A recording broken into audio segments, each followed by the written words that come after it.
The first episode of the 2017 adaptation of the light novel Kino's journey is marked by the gradual resolution of a contradiction. At its start, our hero, Kino, and her trusted sentient motorcycle, Hermes, stumble upon a wayward traveler on the way to the country that is their current destination. Kino pauses and stops to say hello to the shady-looking gentleman with the face tattoo who asks Kino what she knows about the country up ahead. She replies that although she does not know very much at all about this country, she has been told that its people are quite polite. In response, she is met with jeers and derisive laughter by a stranger who grows ever more menacing with each word uttered out of his mouth. This is a country, he tells her, where it is legal to kill people. Her information about the behavior of its citizens must therefore be blatantly incorrect. This initial exchange sets the tone for the remainder of the first episode, a country where people can kill others.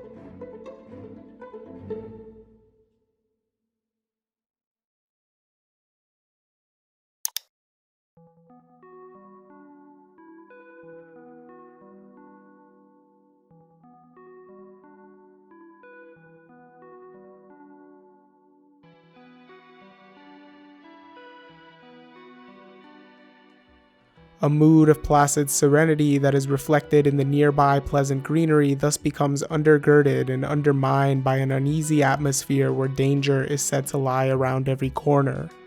Our heroine is told that an infamous mass murderer, Regal, has made the country up ahead his permanent domain, further etching the possibility of violence and psychopathy into a place we know very little of. After this initial conversation, Kino arrives at the country in question. She is greeted by large, overbearing walls which enclose the entirety of this society. These towering walls create a cold atmosphere of distance or separation from the vast expanse of the natural and social worlds that lie outside of them. An isolating, discomforting protectiveness evokes a sense of rigid boundaries, connoting in turn the kind of border militarization of a type of society we might expect to be particularly hostile to outsiders. A sentry reissues the warning conveyed by the shady stranger to our heroine as she requests entry to this country. Despite his warning, she decides to proceed inside. After traveling through a natural landscape eerily familiar to those outside of this country's walls, save for the now looming sense of uncertainty and danger attached to this country through our assumptions about the evil nature of murder, she elects to temporarily reside at a hotel that lies at the heart of a Wild Wild West style town.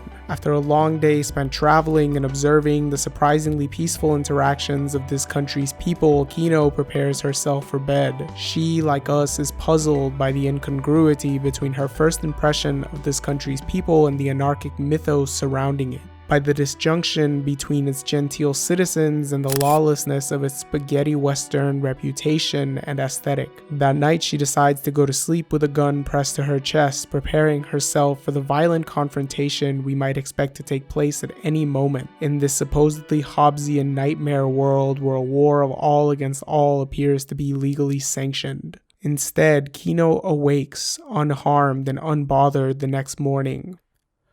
In the course of her second day, she is ominously told by a shopkeeper advocating generosity towards tourists that he keeps a shotgun for unpredictable occasions where the need to kill arises. She also encounters a kind, elderly man who invites her to breakfast during her last morning in town. The next morning, this gentleman asks her to stay in this country, citing how she might be the sort of person to fit in well in this town, a person able and willing to kill. Her silence at his request strikes him as indicative of a misjudgment of her character.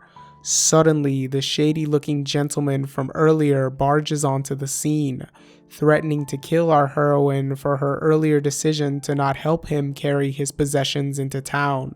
What seems like the apathy of a town reduced to scared but apathetic bystanders quickly turns into a collective summary execution.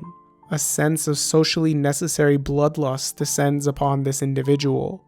He is shot and wounded by crossbow arrows that disable his arms and legs by several background characters.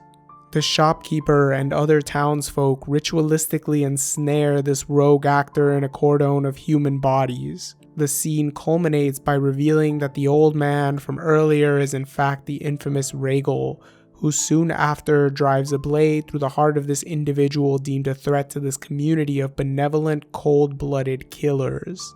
This episode begins by posing a dilemma and ends by way of its resolution.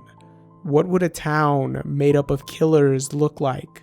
How, if at all, might such a society be structured, whose lives would be deemed expendable for the sake of the lives of one or more of its citizens and for the stability of its social order? How would the tension between law and social disorder be resolved? The answers to these questions presented in this brief story are striking in how they subvert our pre-existing expectations about what a society might be like and how, if at all, such a society could function. If you are a human being in the 21st century, odds are that you grew up in a culture that is ruled by its laws. You were probably told that killing other people is illegal and that it is in fact one of, if not the most morally objectionable courses of action that a human being can take.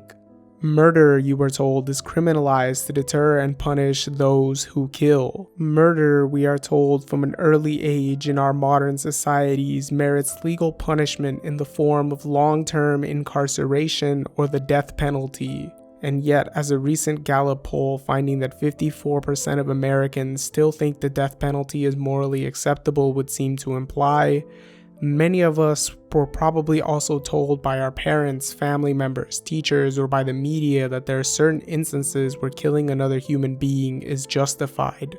What separates the act of killing another person in, say, a theater of war from a crime of passion or even from a premeditated murder? Nothing really, at least not anything that can be argued to be true outside of context, circumstance, and perspective. Sure, we can have a conversation about how intentions separate a tragic accident from a deliberate and calculated murder. We can debate how the norms and laws of a society propose or function to deal with the manifold situations in which human life is taken away. But the bottom line is that in each of these cases, the underlying action is the same. One or more human beings have taken the lives of one or more other human beings. Logically speaking, there is nothing outside of social mores or the laws that we have put into place that makes a form of killing necessarily more justified or righteous than another. So, with that sobering premise out of the way, let's stop and think about the scenario that's presented in this episode of Kino's journey. Let's examine a type of society that on the surface level seems drastically different from our own, but when one peels back the layers of meaning, turns out to be eerily familiar, though not quite identical to those in which most of us reside.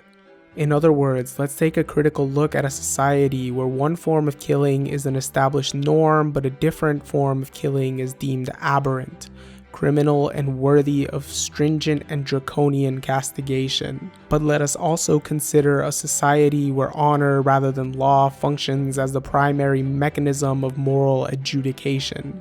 The way that the seeming contradiction that I mentioned at the start of this video is reconciled in this episode is not through the institution of the law, but rather through the social norms that guide its interpretation. In fact, in this country, law and mores stand opposed to each other, or rather in tension with each other. Killing another human being is perfectly legal, and yet, as the townspeople's violent reaction makes clear, this law doesn't mean that all forms of killing are permissible.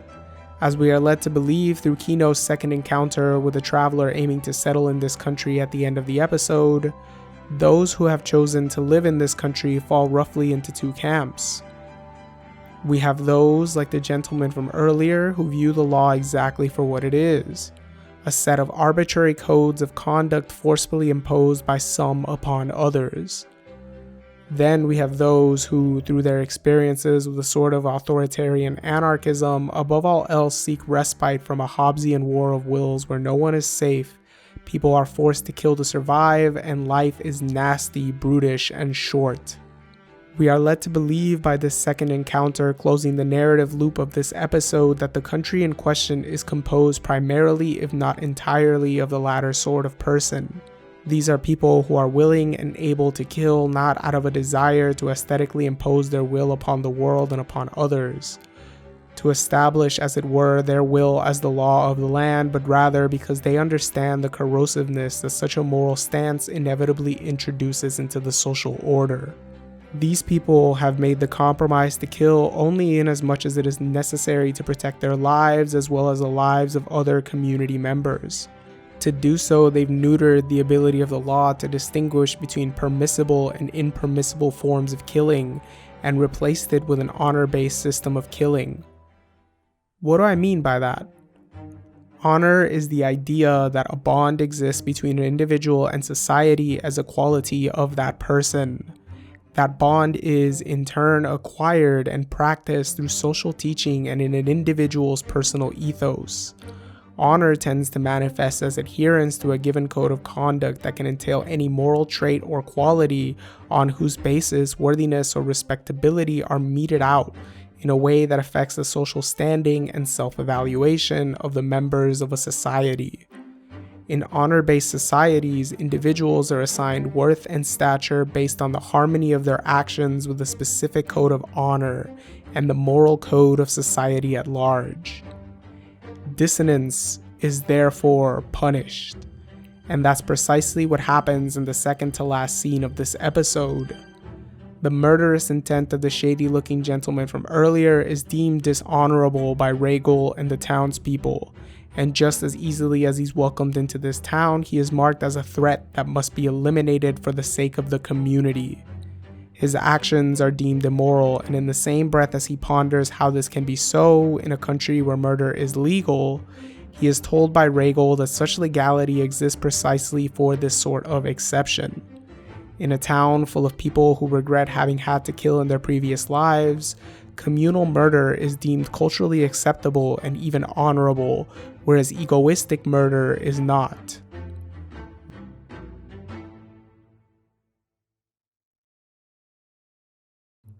Those who show a willingness to violate this norm are not prosecuted and found innocent or guilty in a court of law, but are rather subjected to a form of mob justice.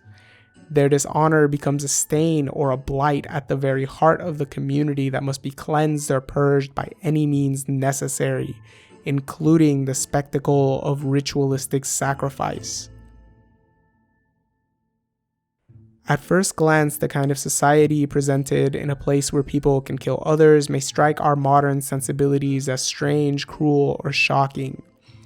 As hinted earlier, this is because many of us live in the type of society where the law is seen as the supreme arbiter of justice, and honor-based codes of conduct are of diminished importance. We haven't always lived in societies like these where law presents itself as sovereign. In fact, murder only came to be gradually criminalized in most of Europe between the 14th and 17th centuries.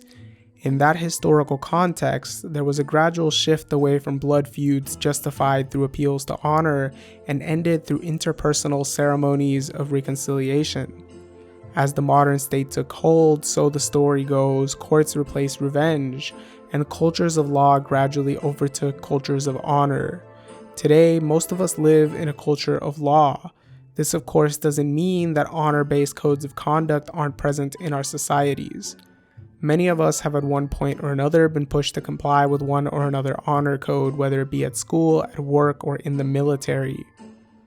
But although it is true that the emphasis has shifted away from honor and towards law, at least in many Western societies, and as pertains to the killing of other people in particular, a commonality remains between these types of societies and the type of society that is presented in this episode of Kino's journey. The decision of whether or not an act of killing is justified or unjustified rests on the notion that society must be defended. If you like this video, please feel free to subscribe and hit the notification bell Thank you.